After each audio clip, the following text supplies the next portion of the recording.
Last lecture में, हमारी last video में डिस्कस किया था डिफरेंट वायरल डिजीज़ को, और उसी से नेक्स्ट हम कंटिन्यू करेंगे इस वीडियो में।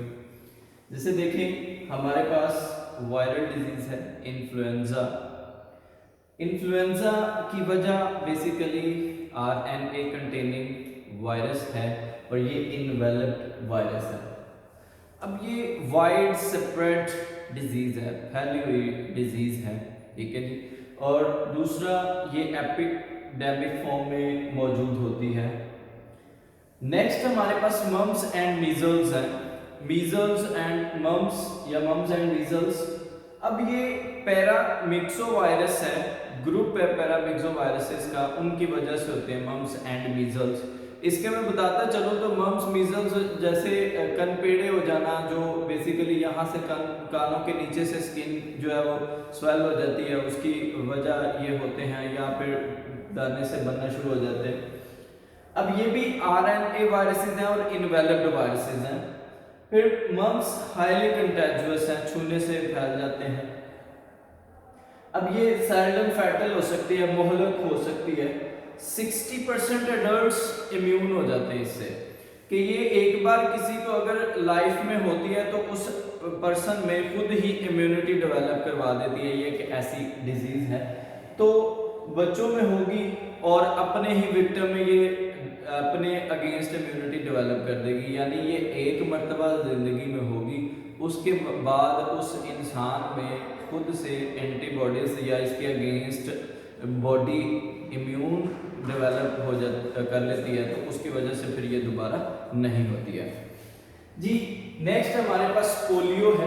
पोलियो वायरसेस की वजह से फैलने वाले डिजीज है, पोलियो है, पोलियो माइलाइटिस इसको बोलते हैं। माइलाइटिस आइटिस का वर्ड जहाँ पे भी हम यूज़ करते हैं तो उसकी वजह, उसका मतलब होता है ये इन्फ्लेमेशन है। अब इन्फ्लेमेशन बेसिकली पोलियो वायरसेस की वजह से पोलियो माइलाइटिस कहलाएगी। अब पोलियो वायरसेस के बारे में, ये स्मॉल है, स्फेरिकल है, और इनके कैप्सिड के अंदर जो न्यूक्लिक मटेरियल होगा वो आरएनए होगा। अब ये ऑल ओवर द वर्ल्ड पाई जाती है, और यूजुअली स्मॉल लाइफ या छोटी एज के जो बच्चे होंगे, जो बेसिकली अभी डेवलपिंग होंगे, उनमें ये ज़्यादा बीमारी पाई जाती है पोलियो की। तो ये बेसिकली फिर उन प्रॉब्लम्स में जिनमें ये ज़्यादातर पाई जाएगी वो सोशल और इकोनॉमिक प्रॉब्लम होगा, यानी सोशली समाजी तौर पे भी प्रॉब्लम होगा और इकोनॉमिकली प्रॉब्लम भी होगा, क्योंकि ये ज़्यादा फैलती है और उसको फिर टैकल करना और उसको मैनेज करना जो है वो उसके लिहाज से इकोनॉमिकल है ये। तो अब नेक्स्ट हमारे पास एक एड्स से रिलेटेड पॉइंट है। AIDS stands for acquired immune deficiency syndrome, और ये एक इम्पोर्टेंट लॉन्ग क्वेश्चन है यहाँ पे हमारे पास। तो एड्स के बारे में हम डिस्कस करते हैं। जैसे देखिए 1980 में यंग मेल्स में ये डिजीज जो है वो इंट्रोड्यूस हुई थी, डिस्कवर हुई थी, रिकग्नाइज हुई थी। अब वो मेल्स होमोसेक्सुअल थे, सेम जेंडर में सेक्सुअल एक्टिविटी की वजह से उनको होमोसेक्सुअल कहा जाता है। होमो मतलब सेम, सेक्सुअल मतलब सेक्सुअल एक्टिविटी की वजह से। अब ये हमारे पास इसके सिम्टम्स थे, कुछ अलामात थी। वो अलामात क्या थी? सीवियर निमोनिया था, उन पेशेंट्स को निमोनिया था, फिर उनमें रेयर वैस्कुलर कैंसर था, देन फिर स्वोलन लिम्फ नोड्स, जो लिम्फेटिक सिस्टम के नोड्स होते हैं उनमें स्वेलिंग हो जाती है। इसी तरह लॉस ऑफ इम्यून फंक्शंस, उनमें इम्यूनिटी के कमी हो जाती है। फिर ये मैंने जैसे बताया कि ये तमाम होमोसेक्सुअल थे, लेकिन कुछ अरसा बाद ये भी आइडेंटिफाई हुआ, ये भी देखा कि ये बेसिकली नॉन होमोसेक्सुअल में भी पाई जाती है। अब सवाल ये पैदा होता है नॉन होमोसेक्सुअल में कैसे गई? तो नॉन होमोसेक्सुअल में ये ट्रांसफर हुई ब्लड ट्रांसफ्यूजन के दौरान। जैसे कोई एक्सेप्टेड रेसिपिएंट है जिसको ब्लड की ज़रूरत है, पेशेंट है, अब उसको जब ब्लड डोनेट किया जाता है तो डोनेट करने वाले ब्लड डोनर का अगर ब्लड में मौजूद एड्स कॉजिंग एजेंट्स होंगे तो फिर उसको भी, पेशेंट को भी एड्स हो सकता है। तो फिर ये रीजंस हैं इसकी कि नॉन होमोसेक्सुअल में भी ये आइडेंटिफाई हुआ।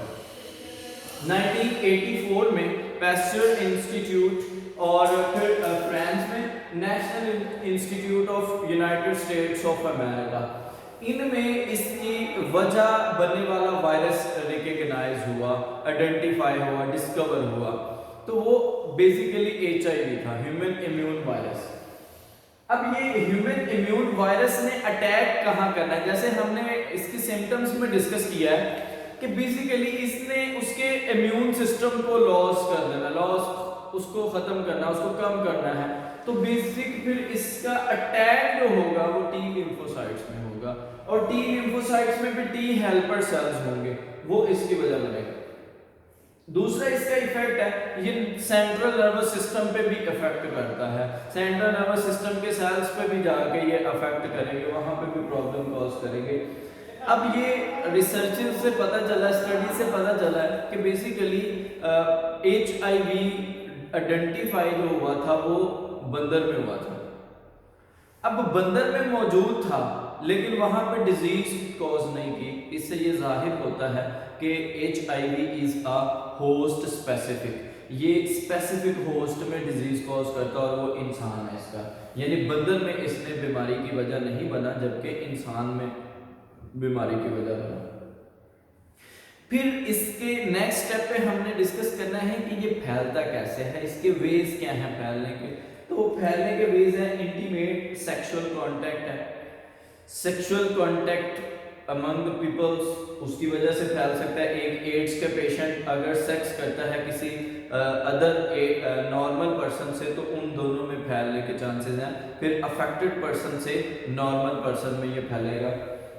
कांटेक्ट विद ब्लड, किसी के ब्लड को छूने से, जैसे डॉक्टर्स ऑपरेशंस करते हैं, उन ऑपरेशंस के दौरान जब वो इंस्ट्रूमेंट्स को टच करते हैं और विदाउट ग्लव्स अगर टच करेंगे तो उसकी वजह से, या फिर जो इंस्ट्रूमेंट्स को मैनेज करने वाला स्टाफ होता है अगर उनमें ऐसा कोई इशू आ जाएगा तो तब भी वो भी अगर कांटेक्ट करेंगे, टच करेंगे इंस्ट्रूमेंट्स को या ब्लड के प्रोडक्ट्स को, तो उससे भी ये फैल सकता है। ब्रेस्ट फीडिंग, जो माएँ एड्स वाली हैं, अगर वो अपने बच्चों को दूध पिलाएंगी तो उसकी वजह से बच्चे में भी एड्स फैलेगा। Health workers, very important and very sensitive point है इसका कि हेल्थ वर्कर्स जो लोगों को अवेयरनेस दे रहे होते हैं, जो लोगों को वैक्सीनेशन कर रहे होते हैं, उन लोगों में भी इसके फैलने के चांसेस बहुत ज़्यादा होते हैं। They are at risk. अब इसके प्रिवेंटिव मेजर्स क्या हैं, अगर हम इसको रोकना चाहते हैं तो उसके लिए क्या है, अब जो हमारे पास इसके वेज एंड ट्रांसफर के, अगर इनको अवॉइड किया जाए तो हम इसके फैलने को रोक सकते हैं, तो इनको अवॉइड किया जाए। फिर ब्लड को टच ना किया जाए, ब्लड प्रोडक्ट्स को या ब्लड से कंटेमिनेटेड इंस्ट्रूमेंट्स को डायरेक्ट टच ना किया जाए, उन्हें स्टरलाइज किया जाए, ठीक है जी। फिर सिरिंजेस हम लोग यूज करते हैं यूजुअली वैक्सीनेशन के लिए, इंजेक्शंस के लिए इंट्रावेनस फ्लूइड्स देते हैं, जो हम वेन्स में इंजेक्शंस लगाते हैं या मस्कुलर इंजेक्शंस लगाते हैं, तो वेन्स के इंजेक्शन में हम इसको कंसीडर करते हैं इंट्रावेनस, जो वेन्स में हम लोग इंजेक्शन लगाते हैं। उन इंजेक्शंस को लगाने के लिए जो सिरिंजेस यूज की जाती हैं, नीडल्स यूज की जाती हैं, वो स्टरलाइज होनी चाहिए, उन्हें स्टरलाइज किया जाए ताकि फिर इसको फैलने से रोका जा सके। अब इसके लिए वैक्सीन्स भी डिस्कवर हो चुकी हैं, वैक्सीन्स भी बनाई जा चुकी हैं, और 2001 में इसके लिए एक्सपेरिमेंटल बेसिस पे साउथ अफ्रीका में जो है वो स्टार्ट कर दिए गए थे वैक्सीनेशन के प्रोसेस को। तो ये एक हमारे पास है प्रिवेंटिव मेजर्स कि हम इसको कैसे कंट्रोल कर सकते हैं।